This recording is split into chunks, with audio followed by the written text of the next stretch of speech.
Good evening, everybody. This is Pastor Dr. Nita Williams Fourier. Amen. With live talk, and tonight we're um, talking once again about mental illness. But before we get into that, just want to say this is the day that the Lord has made, and we will rejoice and be glad in it. It doesn't matter how your day went, whether it was good, bad, whatever. This is still the day God has made. And we have to learn to rejoice. Rejoice when things are well, rejoice when things are not well. Just rejoice because in rejoicing, it rejuvenates us and makes us feel so much better, especially when you're going through. Just give God thanks, give Him praise, and say, God, I thank you for everything that you do because I know it's for my good. That's one thing we cannot really accept. We love it when things are going good, but when things are not going so good, how do we feel? We got to realize God is always there. He's right by our side. He's going to take care of us. So all we have to do is lean on Him and let Him take control. Tonight, once again, we're talking about mental illness. So why don't you like and share? Right now, just stop what you're doing, pick up your phone and like. I'm going to like my phone and I'm going to share. I want to share with my friends. Amen. If you would just take the opportunity to like and share with your friends because you don't know who needs this information that we're giving out tonight. So at this time, I want to introduce my co-host, none other than LaCheryl Taylor, Overseer LaShera Taylor of the Church of the Kingdom of God, Hawkinsville, Georgia. And she will introduce our special guest tonight that was on last week and really blessed us. Yes. Overseer. Well, good evening, everybody. Once again, welcome to part two. And this is another episode of our podcast, of Live Talks. And we're just so happy to be sharing again. Our special guest on tonight is none other than Miss Siobhan Gross. She has her own counseling agency. She is a licensed family therapist. And we're just so thankful again this afternoon, Siobhan, to have you. And she is the lead assessor in her company. She sees a lot of individuals, I say, that come in that have, I just use the word challenge, that have many mental health challenges going on. And they come to her, I say, just needing kind of a little extra, just Mhm. something, just coming in just to talk, just to lay it all out. And Siobhan, thank you again so much for joining us for part two. And if we can possibly pick up, and we know that I think it's Philippians 4 that says, "Be anxious for nothing." But if we could just pick up there again, just talking about the anxiety and those triggers. Um, we'll just start there with the anxiety and those. Talk about some more triggers. Yes. All right. Good evening, everyone. Thank you again, Dr. Faye, and my dear friend LaCheryl, for having me once again. I count it all joy, all honor and praises to God. I always have to give, due respect to my husband and also to my pastor, Bishop Dexter Lamar. So I am excited to be back again. And so we'll pick up where we left off, as LaCheryl has already stated. So we were talking about anxiety, and just kind of some of the things that you could do um, in reference to trying to manage anxiety. We know that anxiety is something that a lot of people are experiencing, especially during this time, times of uncertainty, seeing a lot of violence, things that we just have not seen to the level that we are seeing it at now. And then actually witnessing it directly as well as indirectly, because I don't think that we are aware that when we are taking in sights and sounds like that, that we can experience anxiety from it as if we were actually in that particular situation. Cheryl, we oftentimes refer to this as vicarious trauma, when we're actually experiencing the trauma from maybe witnessing it with our eyes, as opposed to, or not really being in that direct line of contact with the situation, or circumstances that could be causing the problem. For example, I'm going to go all the way back to 9/11. We know the aftermath and everything that happened as a result of 9/11. I believe it was back in 2001, September 11th, 2001. And so you taking in that site, we may not actually have been in New York and Virginia, and the places where it actually took place. But seeing that could trigger within us and cause us to have the same symptoms as some of the victims that were literally there in place. So that's what I mean when I say vicarious trauma. So triggers, I know you wanted me to specifically talk about triggers. So triggers are the things that bring, let's say that we've experienced a type of trauma. So a trigger would be that thing that is kind of like a light switch that has turned something on within us. It sees us and triggers us the things that causes it's like a red flag, right, in our brain.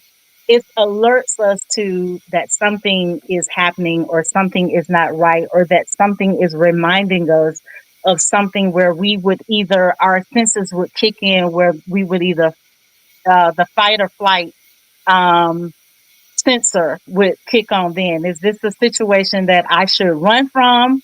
Or is this a situation I need to fight my way through it? So that's what we think about when we are talking about that fight or flight experience, right? So a trigger is like the beginning of something, like the spark that creates this big fire in our brains, that contribute to us reacting some type of way. Usually we will have a strong negative emotion when we think about triggers, and how they make us feel and how our bodies actually react to that.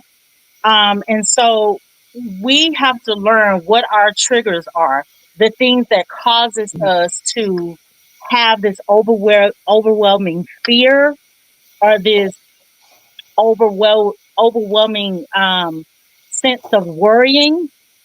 Because when you think about anxiety, anxiety is usually our inability to control our worry. Fears, we will have irrational fears. And what I mean by irrational fears is that the likelihood of this thing actually happening to us will likely not happen to us. But in our minds, something has triggered us to make us believe or think that this thing is going to happen. So in our mind, it's almost like our perception becomes a reality for us. So even though we may not actually experience riding in a plane and the plane falling out of the sky, but for some reason that may create this overwhelming fear that may happen to me, right? And so then we start to experience symptoms where our heart may be racing, our heart might be pounding, our hands or our palms become sweaty. It may seem like we get that pressure in our chest where we just can't breathe, or that it's hard for us to breathe. So those are typically the things that we feel when we are experiencing anxiety. Again, I think I talked on last week about how our brain is such an amazing thing, to the fact that it's like a sponge. It absorbs all of our experiences from day one up until day, whenever. Um, but it just, and some of our experiences, whether good or bad, um, the brain just never seems to really forget. And I did mention, like, I know that we have we do have things like dementia, Alzheimer's, which is a type of dementia, things like that, that affects our ability to be able to recall information. But I do believe that that information is still stored within our brain, but that's a whole nother subject. But so when our brain experiences these things, like, you know, it records. So a lot of times, this is why we say things that have happened in our past or childhood traumas or things of that nature. And as we get older, we seem to have some difficulty, or some challenges within our relationships or with our emotions. And just dealing with some things, but it's because our brains somehow are triggered by events that happened to us in our past. And sometimes we find that we are reacting in the present as if we are still experiencing what happened to us in our past. So these are the kinds of things that we typically see, or that um, lead people to have to come to therapy to seek some counseling, to get the services, that they need, so that they can have an understanding of how these past experiences affect where they are today. And really, it's the emotions that are created as a result of the experiences. So, for example, you start to experience anger, and you don't know why you have such a short fuse, but you just know that there are some things that just set you off, and that thing that set you off is actually a trigger. So, which, by the way, let me throw it would be important for you to learn and know what your triggers are, because that's going to help you to be able to manage and get over or get beyond this thing that is now controlling you. But if you think about the thing that is typically controlling you, it's usually an emotion, correct?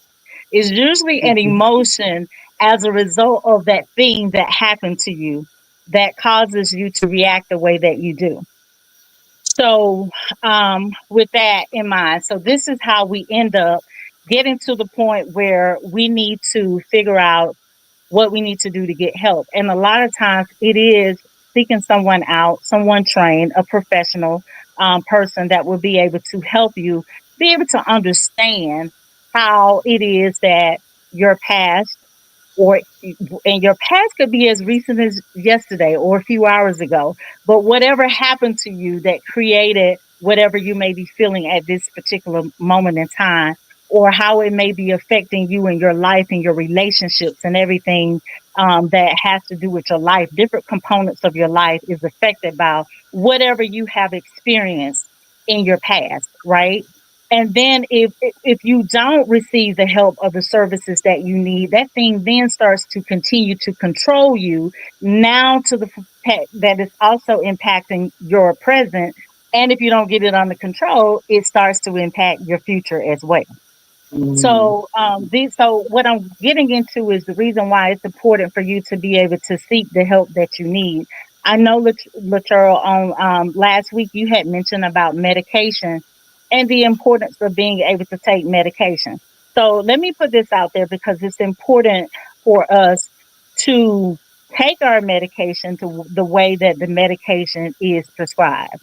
Now, psychotropic medications work differently. Antidepressant, things of that nature, work differently than a lot of medications. Say, for example, um, you have a headache, you take a Tylenol, or you take ibuprofen, and your headache goes away. Well, you may be suffering emotionally. You may have a mood disorder, such as depression, major depression. You may have anxiety, generalized anxiety, or maybe you have social phobia, which is also a type of anxiety. And your doctor is prescribing you medication to take.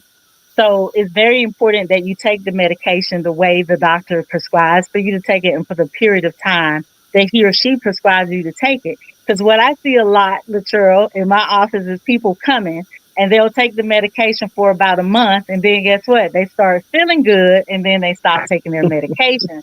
And then Yes. they go back to baseline. We're going back to low zero, and then we're saying, the Mm. medication isn't working. It isn't helping me. I was doing good at one point in time, then I stopped taking it consistently.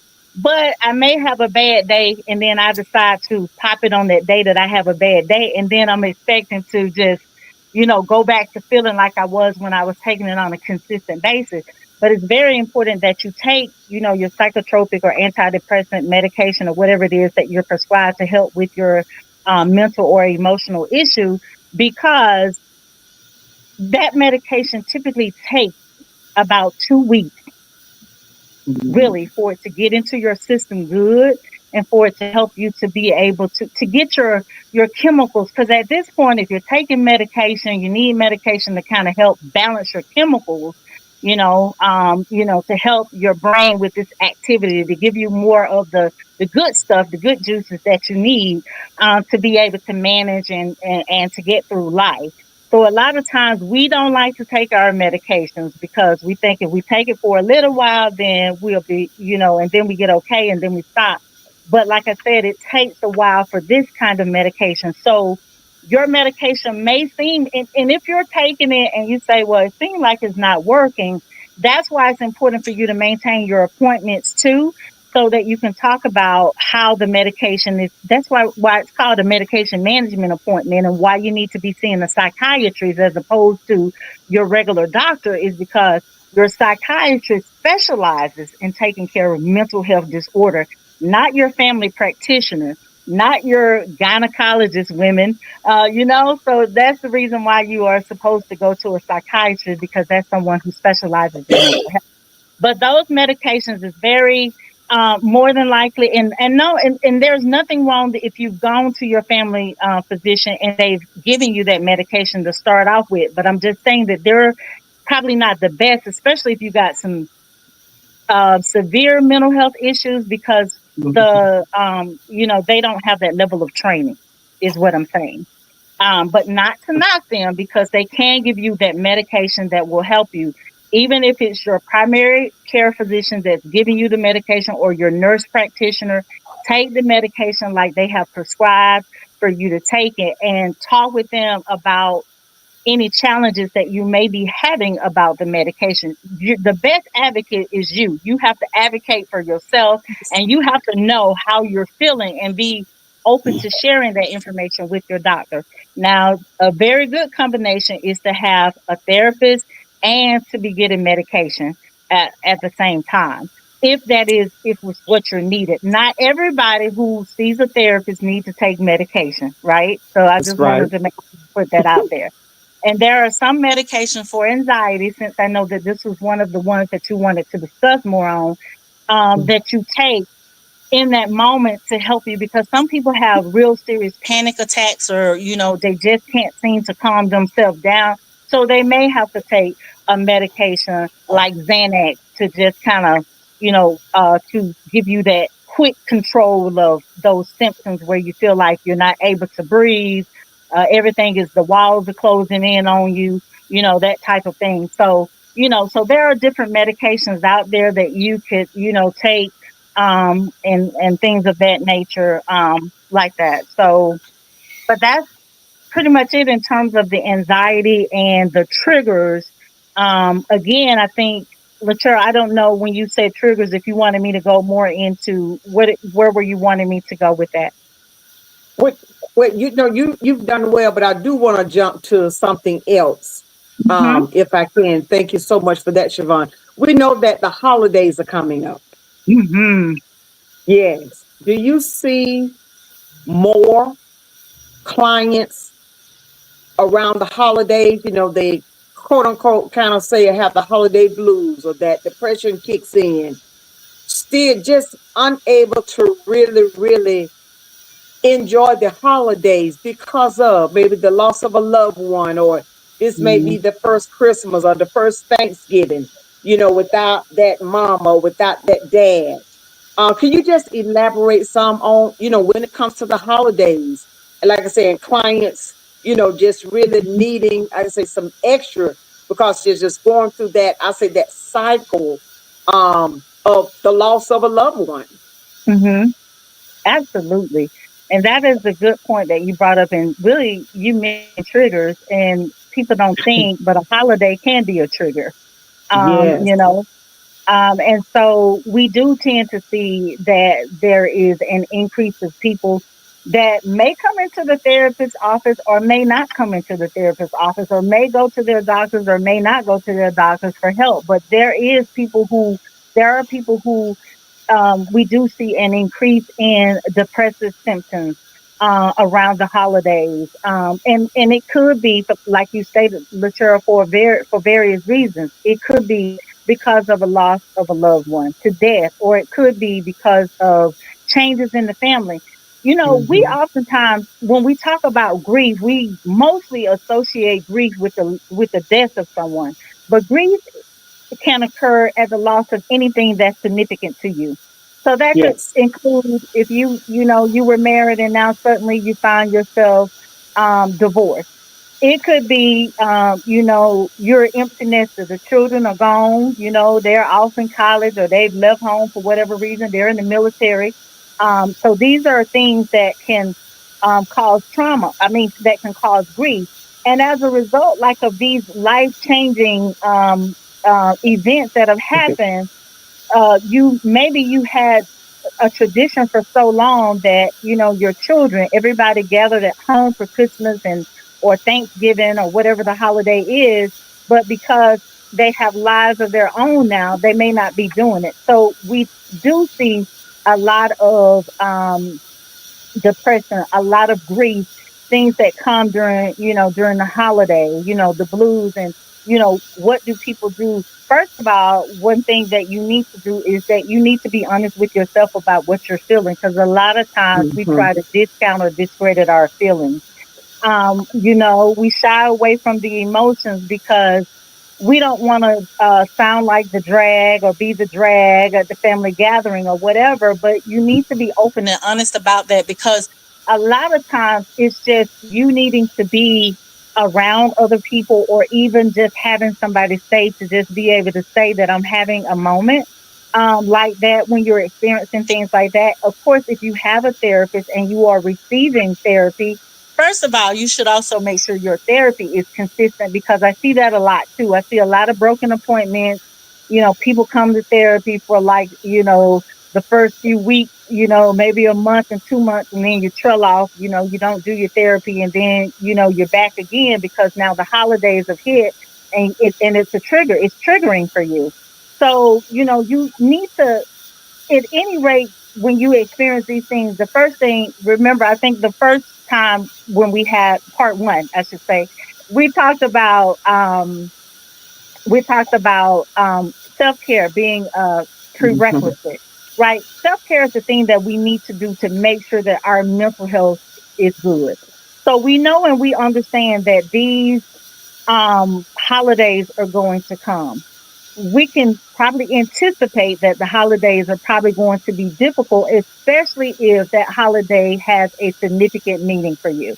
For example, Thanksgiving. This is the holiday where we always got together. Our loved one was, let's say, if you lost someone to death and that person is not going to be, and you know that this is going to be maybe not even the first, but maybe several holidays now that he or she has not been present there. So you want to make sure that you're doing things to be able to prepare yourself for that. Does that mean making a therapy appointment? Does it mean setting up and talking with your spiritual leader?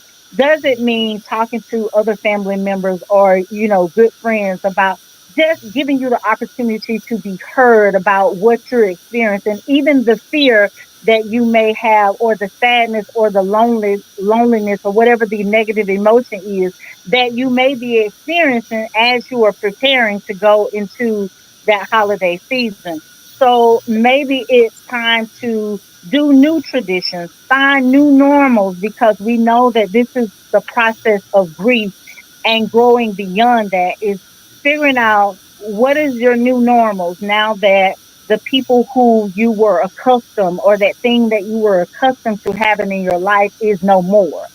So those are the things. And we could go into talking about self-care, but I see that we got about 5 minutes. Am I seeing that correctly? About 5 minutes. Hmm. And So Sharon, we can give ourselves permission to feel what we feel.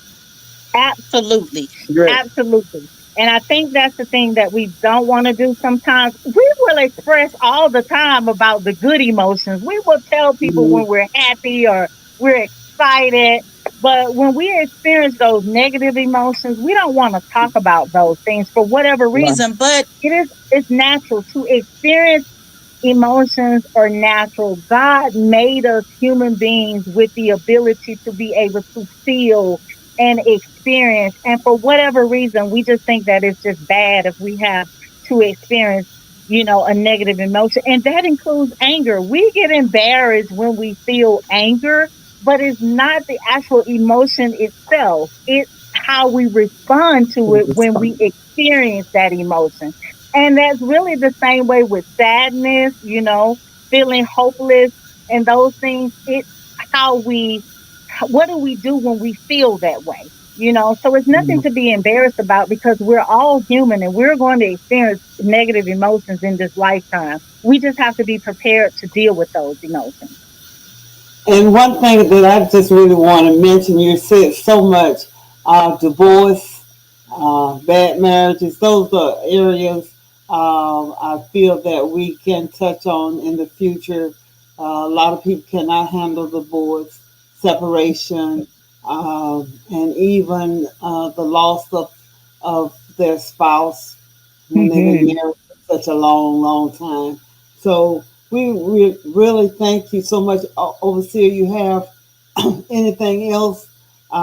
This can go on. I know you're a busy young lady, and I just wish I had money to pay you for all this information that you're doing. Yes. And to those of you that's listening, if you would just like and share, we're setting up also where you can send stars to help us bring on these type of individuals who can help us with things we never thought about. We're church people, and we always relied on God will fix it, God will do it, but He has placed so many people around with Yes. talents to help us to get through our troubled time. All of us Mhm. have had troubled time. We're hurt. So even one of the comment, coconut cake is a big trigger for me. That's that's someone put in the comments. And so we all have things that trigger us. And thank you so Mm. much, Elder Harmon, for that remark. Thank all of you that are watching. And like I said, we're going to have her on as many times as she can come because this is so important. And if you would just like and share, even after we go off, someone can hear what has been said tonight, and it would certainly help them uh, in their future endeavors. And especially me, my trigger now is traveling in a car. Oh my goodness. I just get so tense now. I don't know where that came from, but it's happening. I don't But know. now that you know that, then now you work towards. So you put you a plan. You don't wait till you get in that situation where your Yes. triggers, where you go off. You start your breathing and stuff like that before. That's right. That's right. Yes. Well, thank you so much. And I think the next 2 weeks we're Welcome. going to be talking about our general convention that's fastly approaching. And I thank the Lord. I just know because all of the things we're going through right now, we are going to have a super, super, super spiritual awakening, enlightening, and strengthening. And God is just going to do it. I'm Yes. excited about it. And I'm going to let Overseer Sherry, she's the supervisor, the chairman of the committee. She's the chairman of the convention. Share some things with us before we have to get off this line for the next program. Okay. Again, thank you so much, Siobhan, for sharing with us again. This has just been Yes. so awesome. I'm sure many out there in Facebook land, I'm sure they heard some things, regarding mental health that they never even thought about. So thank you so much for sharing your expertise on mental health and anxiety and talking about the triggers. But our annual convention is coming up October the 9th through the 11th in Douglas, Georgia.